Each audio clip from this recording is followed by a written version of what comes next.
I believe that if we are not directly related to any of the 12 tribes, that we get grafted in. You know, Romans 11 talks about the grafting process, right? So I believe that we get grafted into Ephraim at salvation if we're not already part of the 12 tribes. If we are already part of the 12 tribes by blood, I believe that because Paul talks about the branches of the cultivated olive tree that have been severed. He talks about that they could be grafted back in. So I don't believe salvation is dependent on bloodline. The only blood that gives us salvation is Yeshua's blood. And so if you are already of the 12 tribes of Israel, you have been severed from the cultivated olive tree until you accept Yeshua as your Lord and Savior, then you get grafted back in.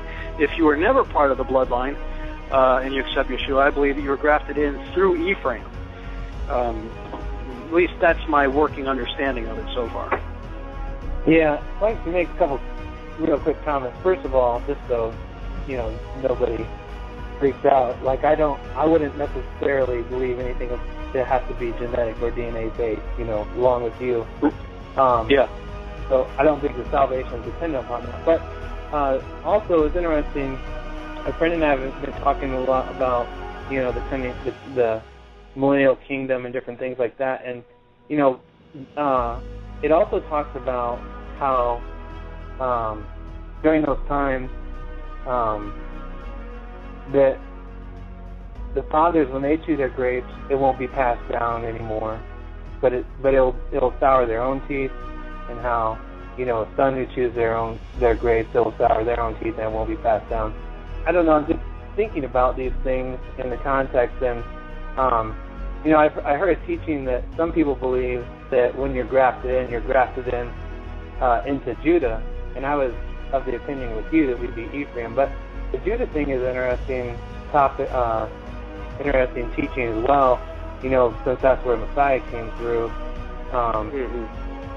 But yeah. I mean that makes sense too, because we are also grafted into the vine, so to speak. Jesus said, "I am the vine, you're the branches." Right. So we do get plugged into the vine that is Yeshua, and he's of the tribe of Judah. So right. I mean, I'm open to that teaching. I'd like to explore it more. I don't know a lot about it to talk with any measure of authority on it. But the Ephraim deal makes a lot of sense to me. Either way, I mean, I just want to get grafted into that cultivated olive tree. I don't care what tribe I end up in. You know what I mean? Romans 11, amen for Romans 11, and Galatians 3 and Galatians 4. The adoption process and joint heirs, with Christ and heirs to the blessings of Abraham. And all I know is that when New Jerusalem comes down from heaven in Revelation 21, it is described as the bride of the Lamb, who is Christ. So, and it not only is it referred to as the bride of Christ, but it is described in terms of the 12 tribes of Israel. There's no mysterious 13th gate called the church. The church is grafted in. It has nothing to do with replacement theology. Sheila had a 13-year-old son when we got married. Her son was 13. I adopted him into my family. He didn't replace me.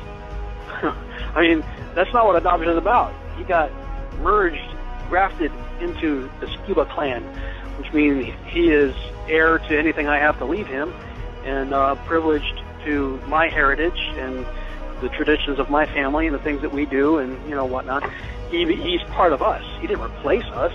So, I mean, the accusations are absurd when people listen to something like the Virtual House Church and say, Skiba's into replacement theology. I'm like, no, I'm not. I'm into adoption and grafting theology. It's the dispensationalists that think that the church replaced Israel for 2,000 years.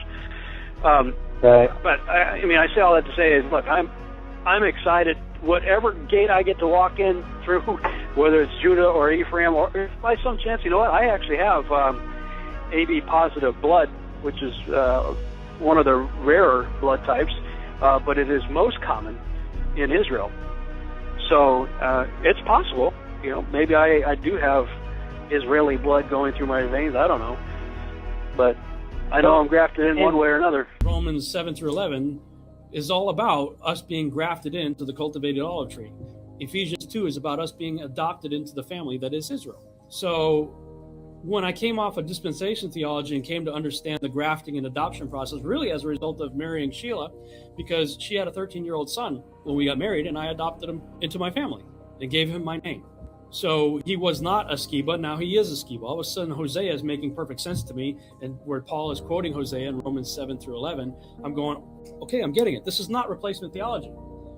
People want to hear what I'm saying and accuse me of a replacement theology. That's not replacement. Jeremiah, my son, was a Garcia. Now he's a Skiba. He didn't replace me. He just grafted into my family and is now heir to whatever my family has to offer him. And, to whatever degree he wants to participate in it, he can pass on the legacy of the Skiba, because that's who he became. He didn't replace me. He became part of my family. I don't know about you guys, but I'm there. I am trembling in awe of Yahuwah and his goodness. But through the actual practical experience that I went through in my life, I have some small understanding of what was going on here. And then a number of years later, Yahuwah restored and brought me my bride. I said, my picker is broken. I'm not picking the next one. You're going to have to pick the next one because I can't pick right. So he did. He brought me into a full-time ministry. I became a missionary in January of 2004, and a few months later, interesting, August, a new beginning, eighth month, August. So that's cool, man.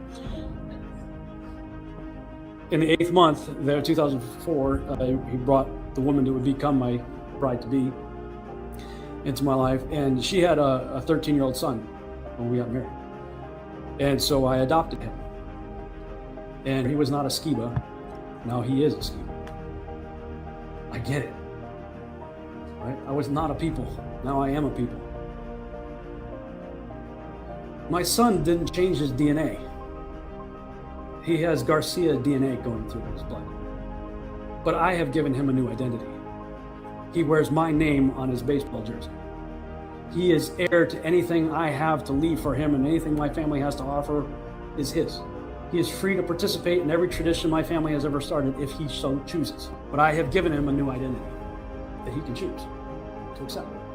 I believe that's exactly what's happened with us. I love kids. I actually really love kids, but I know the style of life that I have always had. I'm always on the go. I'm always traveling.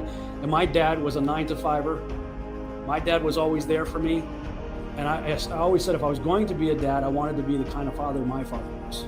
But I knew that the type of lifestyle that I have and the ministry that I'm called to, I couldn't be that. But I ended up marrying a woman who has a 13-year-old son. So I didn't have to do all that diapers and all the, I am now more on the coach side of things and can be the friend side of things and can be that for my son. But, he's 22 now, so he's off and doing his own thing, so I'm still free to travel. So God worked it all out and then taught me a pretty powerful lesson as to who I am in him through this scenario, through this whole situation right here. When you start to look at this from a different angle from what we're being fed in mainstream media, this is a lie. This is a controlled narrative. This is what they want you to believe. And the fact that I saw so many Christians just hook, line, and sinker line up for whatever the media told them to do this last go around, that was terrifying to me. The disciples asked Yeshua, what's it going to be like in the last days? Right. First thing he says is, don't let no man deceive you. But then later, he says that the last days would be like the days of Noah.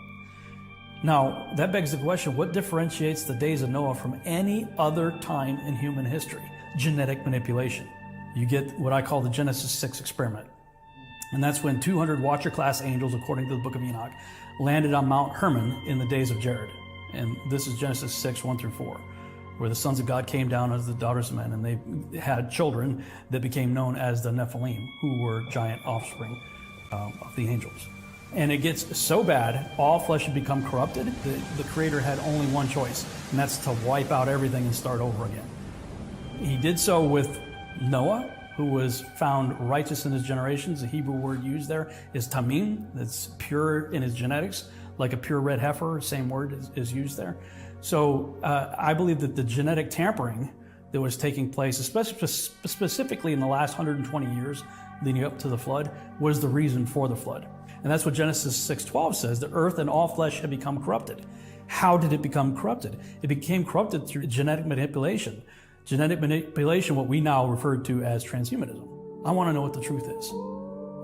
I don't care what it costs. I want to know what the truth is.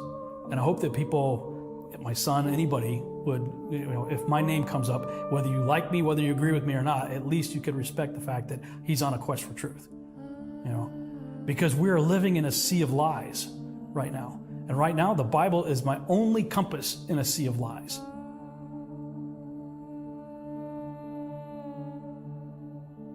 Now, I just want to share with you guys my thoughts and feelings about what he's saying and what it meant to me. I know that he was so upset with how the fake news had infected the church after they were constantly being fed lies by the mainstream media. He's making connections between his years of research on the genetic manipulation during the times of Noah and connecting it to what is happening with genetic manipulation with the V and how it's affecting us today. Today's humans want to make their own flood, aka the Great Reset. He says, I want to know what the truth is, no matter what the cost. To me, he's saying it doesn't matter what the outcome of the quest is, but like every great man, he would die seeking and exposing the truth. Not just with this topic, but in every quest. No matter what anyone else thought, or how much he might have been belittled for questioning what society's reality says, to me, my dad was a hero. He was an honorable man who lived and died for his quest for truth. And I hope to do the same, and would encourage everyone who is watching to let no man deceive you, to do the same and forever stay on the quest for truth, no matter what the cost. Bob Saget had the virus, and in his death certificate, the virus was not mentioned one time. But when my dad was murdered, he did not have the virus in his system. Yet the mainstream fake news media like to slander my dad because of that. Just like, and I'll name some examples, the Daily Beast, Yahoo News, Veterans Today, Flipboard, Democratic Underground, Salon.com, and every other fake news platform that demonize my dad for questioning, you know what I'm trying to say, but I can't say it here on YouTube. So for them to demonize, it infuriates me. Every other fake news platform just falsely made these claims, and it's still up there. So me being half of the Rob Skiba estate now, if these articles are not removed, you'll be receiving a cease and desist. This is not a threat, this is a promise. It's how it is. I think they need to right their wrongs. My mom's book just came out, and it exposes that he didn't die of the virus. Yeah, I think it definitely plays in with the type of agenda. I mean, maybe they wanted to signify to other people that they did take him out, that it was nefarious, and blame the virus when they're the ones that did it, Yeah, that's a good point. What about you, Uppa? Any thoughts? Yeah, well, I always thought that listing of that on Rob's death certificate was bogus.